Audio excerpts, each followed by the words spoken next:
महाराष्ट्रामध्ये मराठा समाजात उद्योजक होण्याकरिता राज्याच्या मुख्यमंत्री आदरणीय देवेंद्र फडणवीस साहेबांनी सुरू केलेली योजना आणि या योजनेमध्ये काही महिन्यापासून निर्माण केलेले अडथळे आता दूर झालेले आहेत।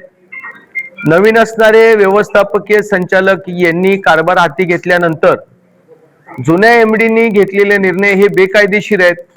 लवकरच परत एकदा 2024 चे असणारे प्रमाणपत्र घेतलेले आमचे लाभार्थी, 2025 पासूनचे आमचे प्रमाणपत्र घेतलेले लाभार्थी, त्याचबरोबर LY मध्ये निर्माण केलेले अटी शर्ती हे सगळे व्यवस्थितपणे शिथिल होतील आणि मराठा समाजालाही वेळेवर व्याज परतावा त्या ठिकाणी मिळेल।